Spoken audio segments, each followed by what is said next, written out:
Part 1. The sky over Geneva was clear that morning. The kind of calm blue that made people forget the galaxy was full of strange stars and stranger beings. Inside the Earth Council chamber, however, the air felt heavy. Not with heat or noise, but with something quieter. Certainty. Daniel Ford stood alone at the center of the room, his hands resting lightly on a smooth obsidian podium. He was not a soldier, not a scientist, not even a politician in the old sense. He was simply the voice chosen to speak for all of Earth. Outside, the city moved as usual. Trams hummed along their tracks. Children walked to school with backpacks bouncing. Farmers on Mars checked their hydroponic fields through data streams. On Titan, engineers adjusted the fusion grids that kept domes warm against the cold. Life went on, unaware that everything was about to change. At precisely Euro 900 hours Universal Standard Time, Daniel pressed a small button on the podium. A soft chime echoed through the chamber, then silence. Across the galaxy, every active comm channel, assembly frequencies, civilian bands, emergency relays, even pirate chatter on the fringe worlds, flickered and locked onto a single feed. It was Earth's official broadcast signal, unused for decades. Now it carried one message and one message only. "People of the Galactic Assembly," Daniel began, his voice calm but firm. "This is the final transmission from Earth under your charter. Effective immediately, we withdraw from all treaties, agreements, and alliances formed under the Galactic Assembly. We will no longer participate in joint operations, trade networks, or diplomatic councils. Our borders are closed. Our data streams are sealed. Our ships will not respond to hails." He paused, not for effect, but because the weight of what he was saying needed space to settle. "We do not declare war. We do not accuse. We simply choose a different path. Earth is no longer part of your union." The transmission ended. No music, no logo, no repeat. Just static, then silence. On Xylos Prime, the capital of the Assembly, chaos erupted before the static even faded. The Grand Concourse, a vast open plaza where hundreds of species mingled daily, froze mid-step. A Veln merchant dropped a crate of luminescent fungi. A Krell envoy slammed his three-fingered fist into a data pillar, cracking its surface. In the High Council rotunda, alien delegates shouted over each other in a dozen languages, none of which could express the depth of their shock. Earth had been a cornerstone of the Assembly for 112 years. It was the only human world, yes, but more than that, it was reliable. Earth ships had defended border colonies from raiders. Earth doctors had helped contain the Miri Plague. Earth engineers had rebuilt the warp gate at Cygnus after the solar flare disaster. To lose Earth was not just to lose a member, it was to lose balance. Back on Earth, no sirens sounded. No alarms blared. The withdrawal had been planned in secret for years, known only to a handful of council members and a few trusted scientists. The public had not been told, not because they couldn't be trusted, but because the decision wasn't open for debate. The council had studied the data, weighed the risks, and reached a conclusion. The Assembly was holding humanity back, not through malice, but through design. The Assembly demanded consensus. It valued stability over innovation. It discouraged radical leaps in technology, biology, or consciousness, anything that might destabilize the galactic order. But Earth had begun to change in ways the Assembly could not understand, and would not allow. Now those changes would happen in private, in orbit. Earth's defense grid, once linked to Assembly Command, switched to autonomous mode. The massive ring of satellites, drones, and shield emitters powered down their external comms but kept their sensors active. No weapons were raised. No threats issued. The system simply went quiet, like a door closing gently but firmly. On Mars, Governor Lena Cruz watched the announcement from her office in New Ares City. She had argued against secrecy. She believed the Assembly deserved an explanation. But she also understood why none was given. Words would only invite questions, demands, maybe even intervention. Silence was cleaner, safer. She turned off her screen and walked to the window. Below, red dust swirled in the thin wind. Human children played in sealed parks, laughing under artificial sun lamps. They didn't know their world had just been cut off from the stars. Maybe that was a gift. Meanwhile, across the galaxy, panic spread faster than light. Trade ships halted mid-jump. Banking systems froze as Earth issued credits lost value. The Krell hegemony immediately moved 3 battle groups toward the Sol border, not to attack but to test the silence. Would Earth respond? Would the assembly act? The assembly did not. It was too stunned, too divided. Some species called for emergency talks. Others whispered that Earth had been taken over. By rebels, by machines, by something worse. But no evidence supported any theory. Earth's biosigns remained normal. Its cities still glowed at night. Its farms still produced food. It was as if the planet had simply decided to stop talking. In a quiet lab on Proxima Centauri B, a young xenolinguist named Marcus Bell reviewed the transmission for the 10th time. He played it through human ears, then through filters that mimicked Xenthar hearing, Miri resonance, even Krell subsonic perception. Nothing changed. The message was plain, final, human. "What did you find?" asked his colleague, a soft-bodied Mary named Ula, her voice bubbling through a translator. "Nothing hidden," Marcus said. "No code. No distress signal, just goodbye." Ula pulsed gently, a sign of deep unease. Why would they leave? They had everything. Respect, influence, friends. Marcus didn't answer. He stared at the star map on his wall, at the tiny dot labeled Sul. He remembered visiting Earth as a student, walking through forests older than his species, tasting real fruit, hearing human music that made his chest ache. Earth had always felt like a bridge between worlds. Now the bridge was gone. Back on Earth, Daniel Ford left the chamber and walked into the sunlight. No crowd waited for him. No reporter shouted questions. He passed a woman watering flowers on a balcony. She nodded at him, not as a leader but as a neighbor. He nodded back. High above, the last assembly courier ship received Earth's final automated reply. "Channel closed. Do not attempt recontact." The courier turned and fled toward the nearest relay station, its pilot trembling. And Earth, for the first time in over a century, was truly alone, but not afraid, not yet. Part 2. Weeks passed and Earth said nothing more. No signals, no broadcasts, not even a single data packet slipped through its orbital firewall. The silence was complete, and in the galaxy, silence from a world like Earth was louder than any explosion. Ships that once carried Earth grain to the outer colonies now drifted in holding patterns, unsure what to do. Trade routes that had hummed with human freighters fell quiet. Even the black market dealers who sold Earth-made neural chips stopped listing them. No new stock was coming, and no one knew why. On Xylos Prime, the panic had settled into a dull, constant hum of fear. The Assembly's emergency sessions stretched into days, then weeks. Delegates argued over whether Earth had been invaded, had collapsed, or had simply chosen to vanish. Some species demanded action. Others warned against provoking a world that had once held the balance of power. But without answers, the Assembly could only watch and wait. Lena Cruz still lived on Mars, though her title as governor now meant little. Earth had cut ties with all its off-world settlements too. No more supply ships. No more orders from Geneva.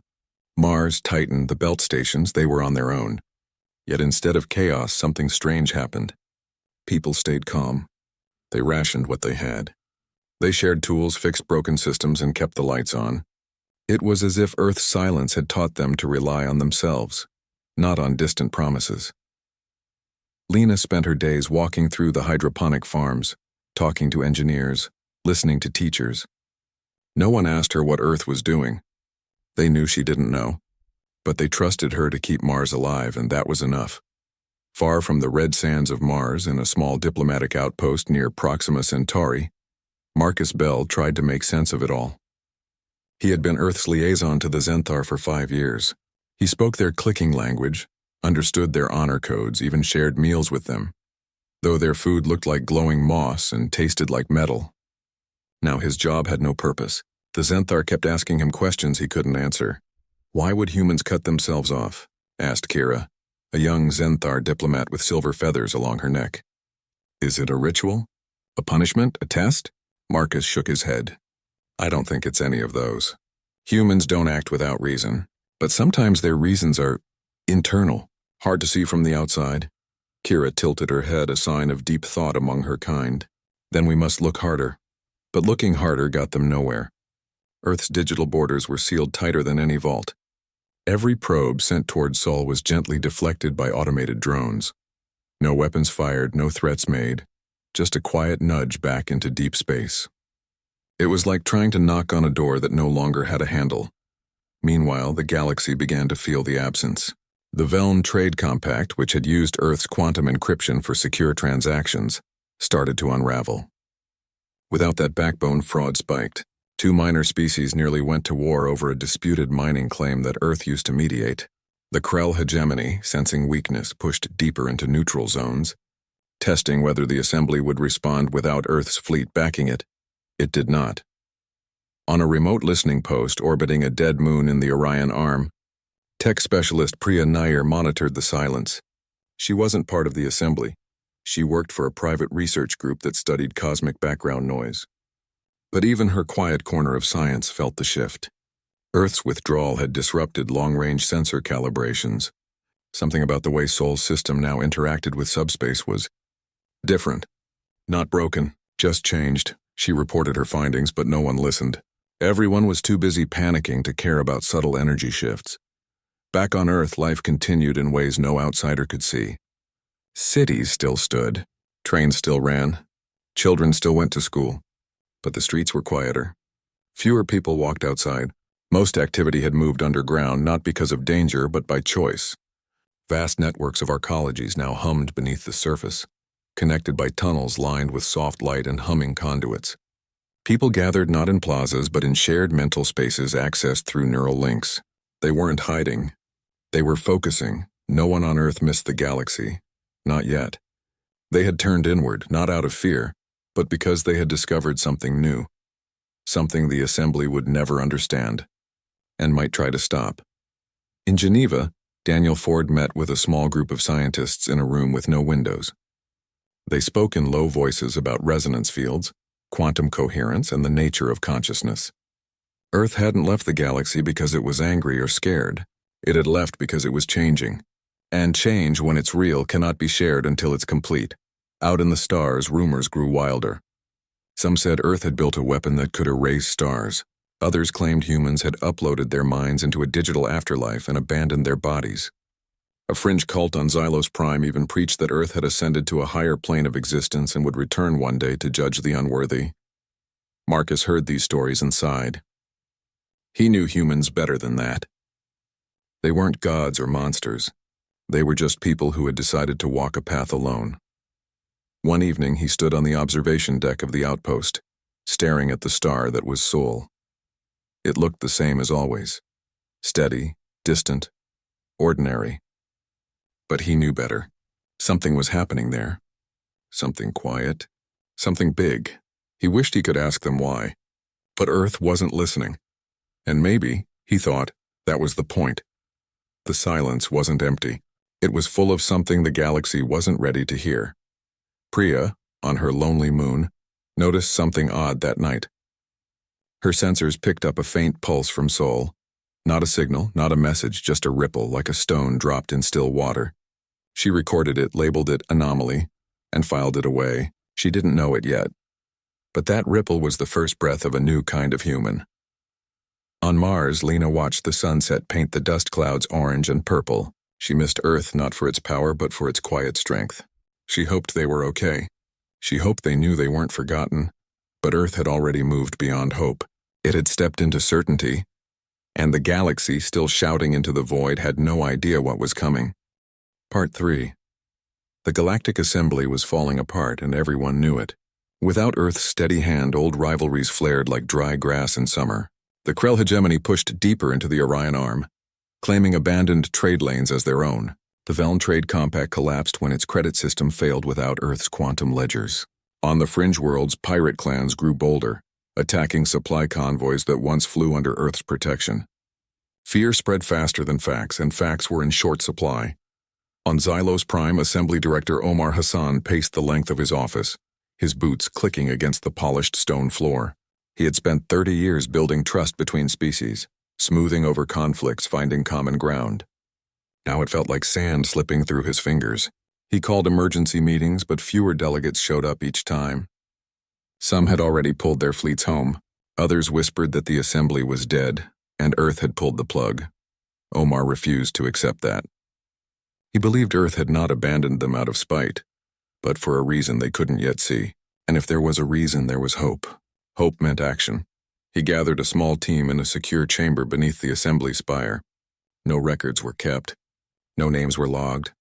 This was not official business. It was something quieter, riskier, necessary. "We can't wait for Earth to speak," Omar said, his voice low but firm. "We need to see for ourselves what's happening in Seoul. Not with warships. Not with demands. With eyes and ears only." He chose 2 people for the mission. Jake Morrow, a human scout pilot who had flown border patrols for the assembly for over a decade. Jake knew Earth's systems better than most humans alive. He'd grown up on Titan, but his parents were from Oregon, and he still carried a faded photo of Mount Hood in his flight jacket. He wasn't loyal to Earth anymore, but he understood it. That was enough. The second was Priya Nair, the tech specialist from the listening post near Orion. Her anomaly reports had caught Omar's attention. She saw patterns others missed, and she wasn't afraid of silence. They would fly a stealth corvette called the Wayfarer, small enough to slip past sensors, fast enough to vanish if needed. Their orders were simple: get close to Earth, observe, and return. No contact. No interference. Just truth. Jake and Priya met for the first time in the hangar where the Wayfarer waited, its hull dark and smooth like a riverstone. Jake nodded at her. "You ever been to Earth?" "Only in dreams," Priya said. "My grandmother was born in Mumbai. She used to tell me stories about monsoons and street food. I've never seen rain fall from a real sky." Jake smiled faintly. "It's wetter than it sounds." They loaded supplies, checked systems, and ran diagnostics in silence. Neither spoke of the risk. They both knew Earth's defenses hadn't gone soft just because they'd gone quiet. If anything, they might be sharper. 3 days later, the Wayfarer slipped out of Xylos Prime under cover of a cargo convoy. No fanfare, no farewell, just a ship vanishing into the dark. As they jumped toward Sol, the galaxy behind them grew more unstable. A skirmish broke out near the Cygnus Gate. 2 minor species accused each other of stealing data cores once guarded by Earth patrols. The assembly sent mediators, but without Earth's authority, no one listened. The message was clear. Earth had been the glue, and now the pieces were scattering. Inside the Wayfarer, Jake piloted while Priya monitored sensor feeds. They used old human clearance codes, ones Jake remembered from his early days in the fleet. To their surprise, the outer sensor nets around Sol didn't reject them. They simply acknowledged the signal and let them pass. It was like walking into an empty house where the door was still unlocked. "That's not right," Priya murmured. "If Earth's closed off, why are old codes still working?" "Maybe they want someone to look," Jake said. "Or maybe they just don't care anymore." They drifted past Mars first. The red planet looked quiet. No ships in orbit, no comms chatter. But life signs were strong. Farms still glowed under dome lights. Power grids hummed steadily. Mars hadn't fallen. It had just stopped talking to the stars. Then they reached Earth. From orbit, the planet looked peaceful. Blue oceans, green continents, white clouds drifting slowly. Cities lit up at night just as they always had. But something was off. No satellites moved in predictable patterns. No cargo haulers lifted off from spaceports. No data streams pulsed between continents. It was like watching a painting of a living world, beautiful but frozen. Priya ran deep scans. Billions of biosigns, all accounted for. But surface activity is minimal. Almost all movement is underground. Underground, Jake frowned. Massive arcologies, deep networks, energy signatures unlike anything in the assembly database. It's not military. It's integrated, like the whole planet is one system now. They waited 2 days watching. No alarms sounded. No drones chased them. Earth knew they were there. They had to, but did nothing.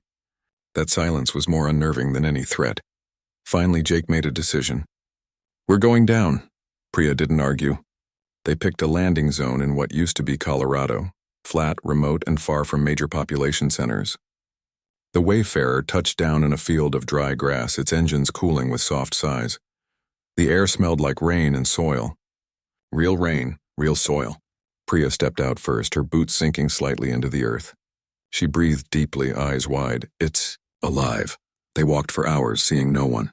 But signs of life were everywhere. Fresh footprints near a stream, a half-eaten apple under a tree, a drone hovering silently over a field of wheat. Then near dusk, a figure appeared on a hilltop. He was young, maybe 20, wearing simple clothes and carrying a tool belt. He didn't look surprised to see them. "You're from out there," he said, nodding toward the sky. Jake kept his hands visible. "We just want to understand. Why did Earth leave?" The young man, Eli Dawson, smiled gently. "We didn't leave the universe. We left the noise. The assembly wanted us to stay small, to fit in, to agree. But we heard something else. A hum beneath everything, a pattern in the silence." He led them to a nearby entrance, a smooth archway built into the hillside. Inside, soft light glowed from the walls. People moved calmly through wide corridors, not speaking, but somehow communicating. Their eyes were bright, focused, at peace. "We're not hiding," Eli said. "We're becoming. And you can't become while everyone is watching." Jake and Priya exchanged a look. They had come for answers. They had found something stranger, hope wrapped in mystery, and for the first time since Earth went silent, they understood. It wasn't an end. It was a beginning. Part 4. Jake and Priya stood inside the hillside entrance, the cool air humming with a sound too low to hear but easy to feel. It was not machinery. It was something deeper, like the planet itself was breathing. Eli Dawson walked ahead of them, his steps light, his posture relaxed. He did not look at them like intruders. He looked at them like guests who had arrived late to a quiet gathering. They passed through wide corridors lined with soft glowing panels. People moved in silence, but not the silence of fear or secrecy. It was the silence of focus, of shared understanding. No one spoke, yet no one seemed alone. Some sat in circles with their eyes closed, hands resting on smooth stone tables. Others worked at consoles that showed shifting patterns of light, not data as the galaxy knew it, but something more like music made visible. Priya watched closely. Her tech-trained mind tried to name what she saw: neural networks, quantum resonance, collective consciousness. But the words felt too small. This was not just technology. It was biology, thought, and connection woven together into something new. "Your scans must have shown strange energy readings," Eli said, as if answering her unspoken question. "That's because we're not just using power. We're sharing awareness. Every person linked to the network adds to it and draws from it. It's not control. It's harmony," Jake frowned. "So you're all connected? All the time?" "Not all the time," Eli said. "Only when we choose. And only with consent. It's like hearing a song in your head that others can hear too if they listen, but you can always step away. The silence is still yours." They entered a larger chamber, open to the sky through a transparent dome. Below, fields stretched into the distance, tended by quiet machines and calm humans. In the center of the room stood a single chair, empty. A soft pulse of light rose from its base every few seconds. "That's where Daniel Ford sits when he joins the network," Eli explained. "He doesn't rule anymore. He listens. And sometimes he speaks for all of us when words are still needed." Priya thought of the announcement. The cold, clear message that had shaken the galaxy. Now she understood. It wasn't a rejection. It was a boundary. Earth wasn't shutting the door out of anger. It was closing it so it could grow without being pulled back by old expectations. "Why didn't you explain this to the assembly?" Jake asked. Eli smiled. Would they have understood? Would they have let us continue? "The assembly fears what it cannot measure. And this can't be measured." Not yet, he was right. The assembly valued proof, data, repeatable results. But what Earth had built was felt, not tested. It lived in the space between thoughts, in the quiet after a shared breath. To explain it would be like trying to describe color to a blind species. Possible, but pointless without the experience. They stayed for 2 days. No one questioned their presence. No guards watched them. Food was left outside their room. Simple bread, fruit, water that tasted sweet and clean. At night, they watched the stars through the dome, the same stars that now felt distant, almost foreign. On the third morning, Eli took them to a high ridge overlooking a valley where thousands of people sat in stillness, eyes closed, faces calm. A low hum filled the air, not from speakers but from the ground itself. "This is the daily resonance," Eli said. "We align our thoughts not to think the same thing, but to remember we're part of something larger. It's how we heal, how we learn, how we dream together." Priya felt tears in her eyes. She had spent her life listening to the noise of the universe. Radio bursts, engine whines, alarm signals. But this silence was full. It held more meaning than any transmission she'd ever decoded. Jake, usually quiet, spoke softly. Will you ever go back? To the stars, I mean. Eli looked at the horizon, not as we were. But maybe one day when the galaxy is ready to listen instead of demand, we'll speak again, not with ships or treaties. With presence. With peace. They knew it was time to leave. They had seen enough. More than enough. They returned to the Wayfarer with heavy hearts and quiet minds. As the ship lifted off, Priya looked down one last time. The fields, the hills, the hidden cities beneath the soil. They all seemed to glow with a soft inner light. Not of technology, but of life choosing its own path. Back in orbit, they sent a single encrypted burst to Xylos Prime. Not a full report, just a signal. Mission complete, returning. The journey home felt longer. The stars seemed colder. The silence of space no longer felt empty. It felt waiting. When they arrived at the assembly capital, they were met by Omar Hassan himself. He led them to a secure room. No windows, no recorders. Just 3 chairs and a table. What did you find? He asked, his voice barely above a whisper. Jake and Priya exchanged a glance. Then Priya spoke. Earth is not broken. It's not hiding. It's changing.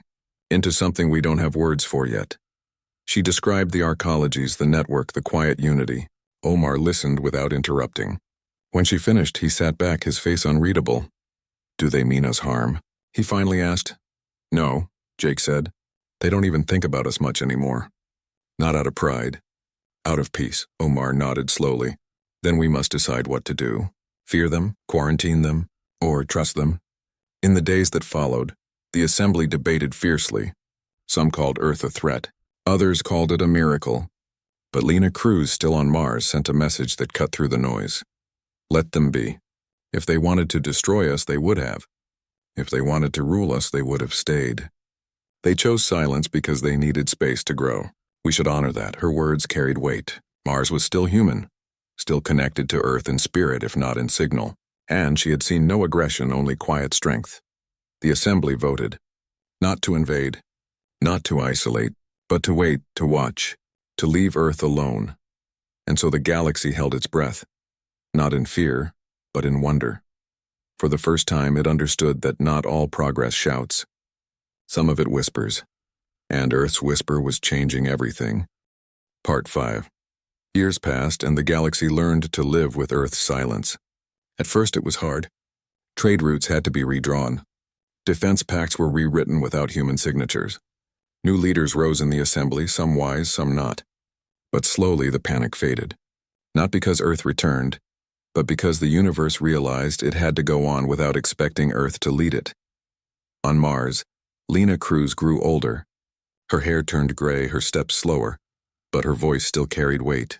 She helped build a new kind of society, one that borrowed Earth's self-reliance but kept its doors open to the stars.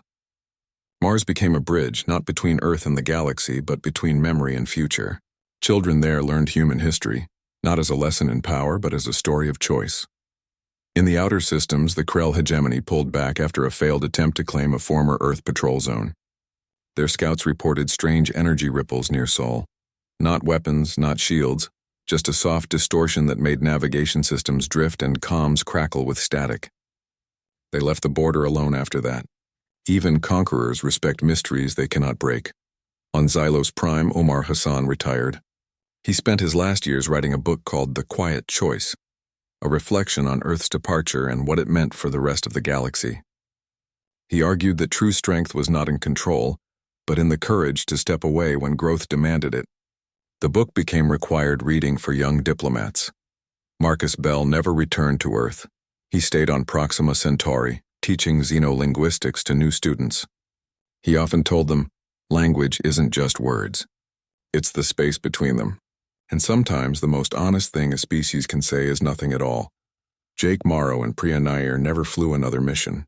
They settled on a quiet moon in the Andromeda Fringe, far from politics and war. They built a small home with a clear dome so they could watch the stars at night. Sometimes when the sky was still, Priya swore she could feel a faint hum. Not from the moon, not from their ship, but from somewhere deep in the direction of Sol. She never mentioned it to Jake. He probably felt it too. Back on Earth, life continued its quiet transformation. The arcologies grew deeper, not taller. People spent less time speaking and more time simply being. The network of shared awareness expanded, not through force but through invitation.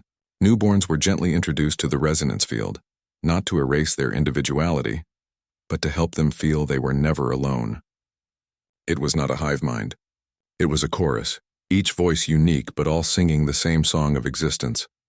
No one on Earth missed the galaxy, not in the way others missed them. They had not rejected the stars. They had simply turned their gaze inward to find something the stars could not give them, peace with themselves. Then, one day, something changed. A single message appeared on every comm channel in the galaxy. Not just assembly frequencies, but pirate bands, emergency beacons, even private home systems. It was not audio, not text, just a pattern of light and sound that lasted exactly 7 seconds. No origin point could be traced. No encryption could be broken. It was simply there, then gone. Scientists studied it. Linguists analyzed it. Engineers tried to replicate it. None could explain it. But those who listened closely, those who had known Earth, who had felt its absence, understood. It was not a message in words. It was a feeling. A sense of calm. A reminder that they were still there, watching, listening, not judging, just present. Lena Cruz heard it in her garden on Mars. She closed her eyes and smiled. "There's still us," she whispered. Marcus Bell played it back 10 times. On the 10th, he cried. Not from sadness, but from relief. Earth had not forgotten them. It had just been busy becoming something new. The assembly held a special session. Some wanted to respond. Others feared it was a trap. But Lena, now an elder voice from Mars, spoke clearly. "Do not reply with words. Reply with silence. Show them we understand." So the galaxy did something it had never done before. It went quiet for 1 full hour. No broadcasts, no engine burns, no signals sent into the void. Just stillness. And in that stillness, many felt something shift, not in space, but in themselves. Earth never sent another message. It didn't need to. The point had been made. They were not gone. They were just different. And difference, when it comes from truth, does not need permission. Over time, other species began to change too. The Zenthar started holding silent meditations before council meetings. The Miri developed new forms of art based on shared emotional resonance. Even the Krell, once proud warriors, began to question whether strength always meant force. No one copied Earth.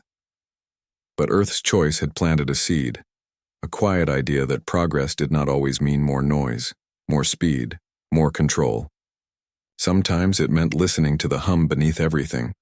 On a clear night, if you stood on Mars and looked toward Sol, you could see Earth as a pale blue dot, no brighter than any other star. But those who knew its story saw more. They saw a world that had dared to walk away from power to find peace. That had chosen depth over distance, silence over spectacle. And in a universe full of shouting empires and hungry factions, that silence became the loudest truth of all. Earth had not abandoned the galaxy. It had given it a gift, the gift of space, of time, of the chance to grow up without a parent watching over its shoulder. And one day, perhaps the galaxy would be ready to join that quiet song. Until then, it waited. Not in fear, not in hope, but in respect. For Earth had shown them that the bravest thing a species can do is not to conquer the stars, but to understand itself. And that understanding had begun not with a bang, but with a breath. A single, steady breath held in the dark, and shared with no one, until it was ready to be heard.